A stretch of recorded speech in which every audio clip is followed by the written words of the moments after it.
누가복음 14장 7절부터 14절 말씀 함께 봉독하겠습니다. 청함을 받은 사람들이 높은 자리 택함을 보시고 그들에게 비유로 말씀하여 이르시되 내가 누구에게나 혼인 잔치에 청함을 받았을 때에 높은 자리에 앉지 말라. 그렇지 않으면 너보다 더 높은 사람이 청함을 받은 경우에 너와 그를 청한 자가 와서 너더러 이 사람에게 자리를 내주라 하리니 그때에 내가 부끄러워 끝자리로 가게 되리라. 청함을 받았을 때에 차라리 가서 끝자리에 앉으라. 그러면 너를 청한 자가 와서 너더러 벗이여 올라 앉으라 하리니 그때에야 함께 앉은 모든 사람 앞에서 영광이 있으리라. 무릇 자기를 높이는 자는 낮아지고 자기를 낮추는 자는 높아지리라. 또 자기를 청한 자에게 이르시되 내가 점심이나 저녁이나 베풀거든 벗이나 형제나 친척이나 부한 이웃을 청하지 말라. 두렵건대 그 사람들이 너를 도로 청하여 내게 가품이 될까 하노라. 잔치를 베풀거든 차라리 가난한 자들과 몸 불편한 자들과 저는 자들과 맹인들을 청하라. 그리하면 그들이 갚을 것이 없으므로 내게 복이 되리니 이는 의인들의 부활 시에 내가 가품을 받겠음이라 하시더라. 아멘.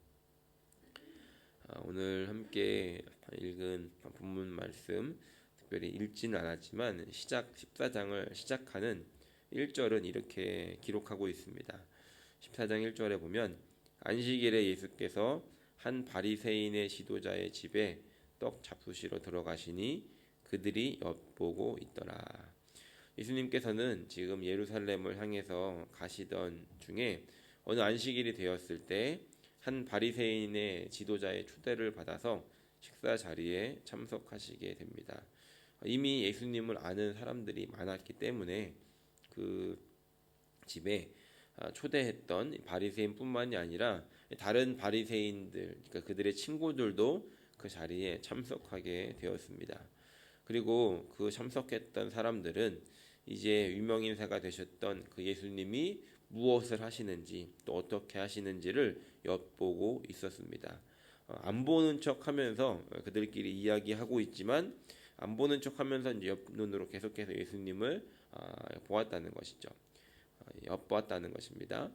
그리고 물론 예수님께서도 그것을 아셨기 때문에 또 예수님도 그 사람들, 그 무리들을 보고 계셨을 것입니다. 이런 그림을 그려볼 수 있을 것 같습니다. 식사 자리에 초대가 되었고 이제 사람들은 모여들었고 그리고 그때 수종 들었던 사람들은 예수님과 또 그들의 그 모였던 사람들의 손과 발을 씻겨 주었을 것입니다. 그리고 그들은 이제 식사 자리로 이동을 하게 됩니다. 당시에 사람들은 이런 만찬을 하면 우리가 지금 뭐 흔히 쓰는 그런 식탁에서 음식을 먹는 것이 아니라 이렇게 바닥에 깔고 기대고 앉아 있을 수 있는 뭐 받침대 같은 것들이 되겠죠. 거기에 이렇게 한쪽을 기대고 비스듬히 앉아서 식사를 했습니다. 그리고 그 식사를 준비를 하면 보통 이렇게 U자로 이렇게 반원의 모습이 되겠죠. 이런 U자 형태로 그 자리를 배치를 하게 됐는데 가장 그 중앙에는 가장 높은 사람이 앉았고 또 이제 가장 끝에 양쪽 끝에 자리에는 가장 낮은 사람이 앉았다고 합니다. 식사 자리로 지금 예수님과 바리새인들은 이제 이동을 했는데 아마 사람들은 이런 분위기였던 것 같습니다. 서로 누가 어디에 앉는지 눈치를 보면서 서 있는 그런 모습이죠. 저희가 이제 교역자분들하고 또 성도님들하고 같이 식당에 가면은 이런 현상을 볼 수 있습니다. 아무도 먼저 앉지 않고 이제 서 있습니다. 담임 목사님께서 오시기 전까지 서 있죠. 예전에 이제 얘기를 들어보니까 정우성 목사님께서 자리를 정해주셨다고 하시더라고요. 지금도 저희는 이렇게 서서 이렇게 자리가 지정되기를 기다리고 있습니다. 이 말씀으로 다시 들어가 보면 식사 장소에 이제 이동하게 되었을 때 사람들이 계속해서 이 상황을 보고 있을 때 예수님께서도 이 상황을 보시면서 한 가지를 발견하시게 되는데 그것이 바로 오늘 읽은 7절 말씀에 기록되어 있습니다. 7절에 보면 청함을 받은 사람들이 높은 자리 택함을 보시고 그들에게 비유로 말씀하여 이르시되 아마도 예수님은 먼저 자리에 앉지 않으시고 서 계셨던 것 같습니다. 그런데 함께 초대받았던 바리새인들은 서로 눈치를 보면서 아닌 것처럼 하면서 서로의 상석에 앉으려고 했다는 것입니다.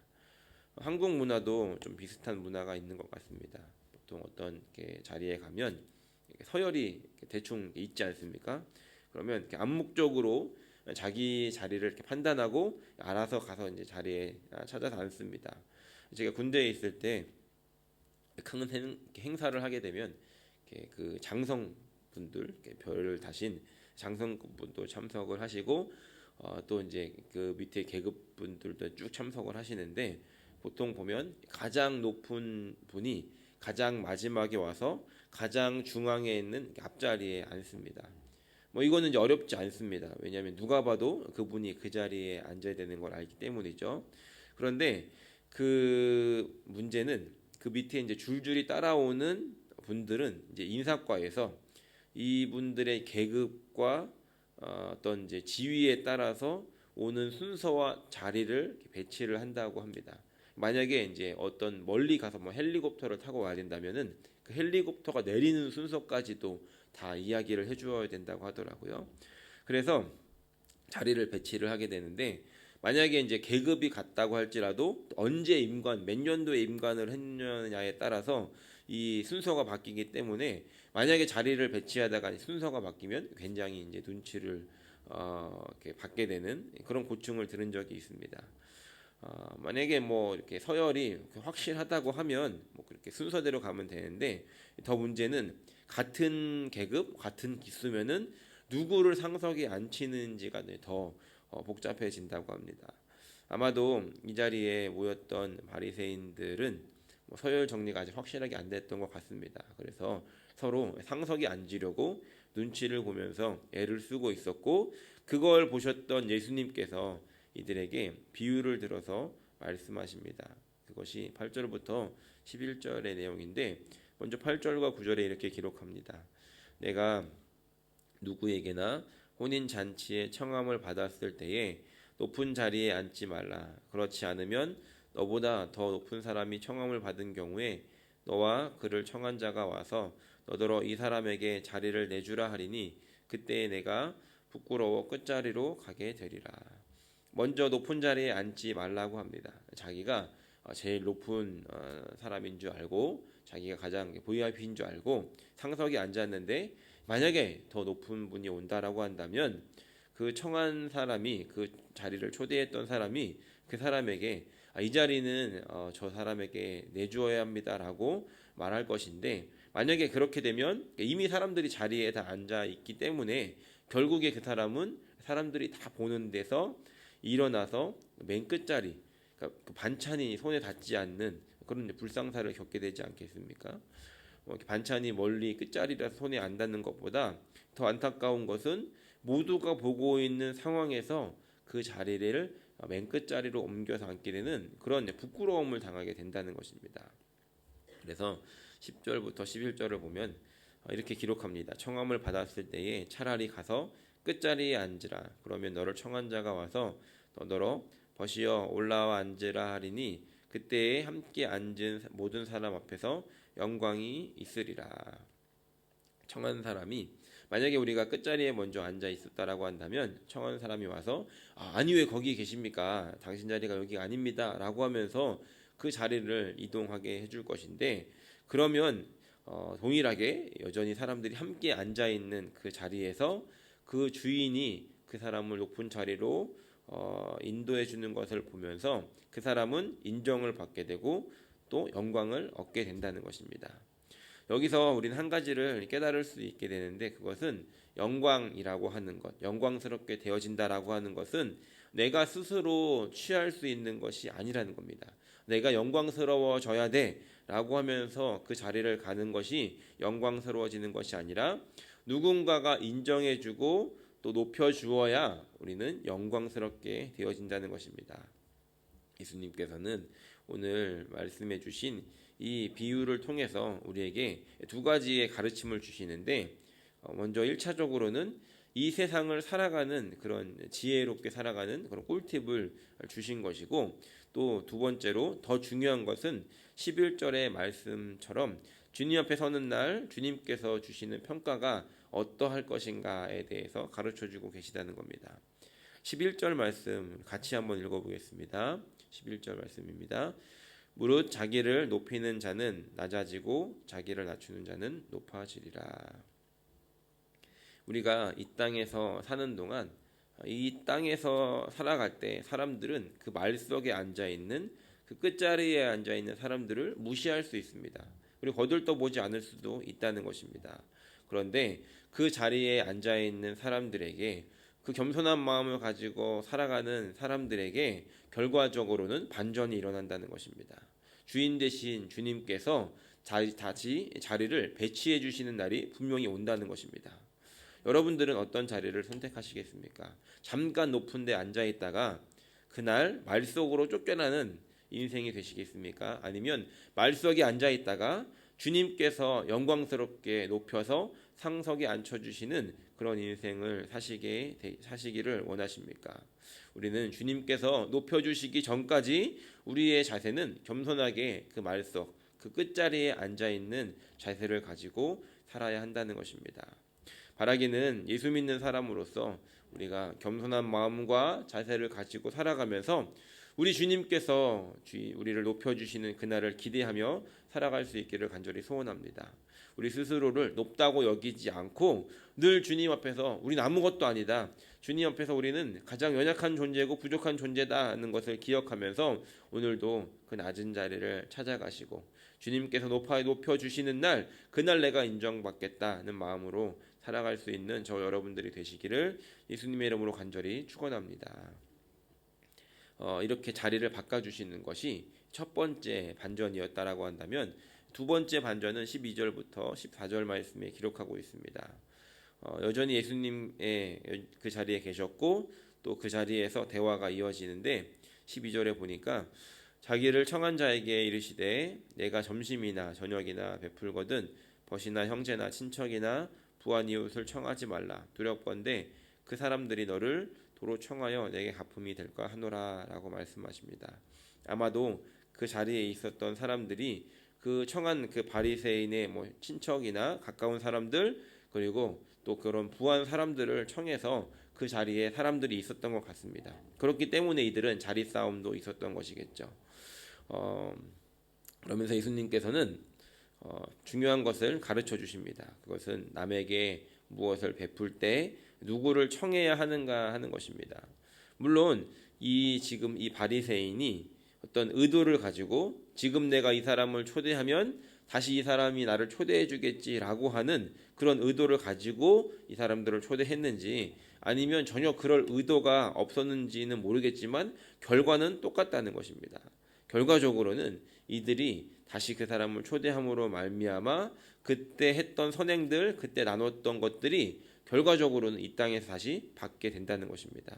이 땅에서 다 받았기 때문에 주님 앞에 쌓여진 것이 없다라는 것이죠. 말씀을 준비하다가 이런 생각이 들었습니다. 비유가 될지는 모르겠지만 우리가 이제 마트에 가면 물건을 사고 이제 포인트 카드가 있지 않습니까? 포인트 카드를 꼭 쓰셔야 됩니다. 포인트 카드가 있는데 어떤 산 금액에 대해서 이제 포인트로 적립을 해줍니다. 그런데 중간중간 이게 쌓이면은 그 마트에서 물어봅니다. 계산하실 때 포인트 쓰겠습니까? 물어보죠. 그러면 10불, 5불 이렇게 포인트를 이렇게 계산을 하면 그때그때 이렇게 꺼내서 쓰면은 내가 언제 썼는지도 모르게 포인트가 다 사라집니다. 그런데 만약에 이제 인내의 산고를 이제 거쳐내면서 나에게는 포인트가 없다는 마음으로 지내면 어느 날 그 포인트가 이제 전기밥솥이 돼가지고 영광스럽게 돌아오지 않겠습니까? 이 땅에서 우리가 베푼 선행들은 주님께서 다 기억하십니다. 그런데 우리가 그것들을 이 땅에서 다 받아서 사라지게 하지 않아야 한다는 것입니다. 물론 우리가 이 땅에서 살아갔던 어떤 그런 선행들을 가지고 구원받는 것은 아닙니다. 하지만 우리를 구원하신 그 하나님은, 주님께서는 우리의 일거수일투족을 다 보고 계시다는 것입니다. 그리고 우리에게 원하시는 것은 우리가 값없이 구원을 받았던 것처럼 그 값 없이 다른 사람에게도 그 은혜를 나누며 살아가기를 바라신다는 것입니다. 만약 우리가 이 땅에서 다시 돌려받기를 바라는 마음으로 우리가 선행을 나눈다라고 한다면 우리는 주님 앞에 서는 날, 마지막 날 주님 옆에 남는 포인트가 아무것도 없다는 것입니다. 오히려 13절 말씀처럼 13절에 이렇게 기록합니다. 잔치를 베풀거든 차라리 가난한 자들과 몸 불편한 자들과 저는 자들과 맹인들을 청하라 라고 기록합니다. 이들은 가난한 자들이었기 때문에 다시 돌려줄 수 있는 상황이 아니라는 것이죠. 이처럼 돌려받을 수 없는 상황을 만들어버림으로 인해서 우리가 베풀었던 선행들을 주님이 대신 갚아주시는 날을 우리가 기대할 수 있게 된다는 것입니다. 14절 말씀에 이렇게 기록합니다. 그리하면 그들이 갚을 것이 없으므로 내게 복이 되리니 이는 의인들이 부활 시에 내가 갚음을 받겠음이라. 의인들이 부활하는 날이 어떤 날이겠습니까? 주님께서 다시 오시는 날이 되지 않겠습니까? 그날 주님은 다 기억하고 계시다는 것입니다. 우리가 이 땅에서 나누었던 그런 선행들, 나누었던 그런 돌봄들이 이 땅에서 돌려받지 못한다고 아쉬울 게 하나도 없다는 것입니다. 우리가 이 세상을 살아가다가 주님 앞에 나가는 날, 이 땅에서 우리가 얻게 될 그날 우리가 갖게 될 최고의 반전은 그때 쌓여진 모든 것들, 그 포인트가 주님 앞에 쌓여져서 주님께서 대신 우리에게 갚아주시는 것이 된다는 것입니다. 바라기는 오늘 저와 여러분들의 삶 속에 이 두 가지를 기억하고 살아가는 하루가 되기를 소원합니다. 주님께서 높여주시는 그 반전을 기대하면서 이 땅에서 낮은 자리, 겸손한 삶을 자처하고 또 주님께서 갚아주시는 그 반전을 기대하면서 다시 돌려받지 않을 선행을 베풀며 살아가다가 주님께서 오시는 날 우리에게 그 반전을 허락하셔서 좋은 자리로 또 좋은 하나님의 은혜의 선물들로 우리가 이 땅에서 그날 주님 앞에 은혜를 받아 영광을 누릴 수 있는 삶을 살아가는 저와 여러분들이 되시기를 예수님의 이름으로 간절히 축원합니다.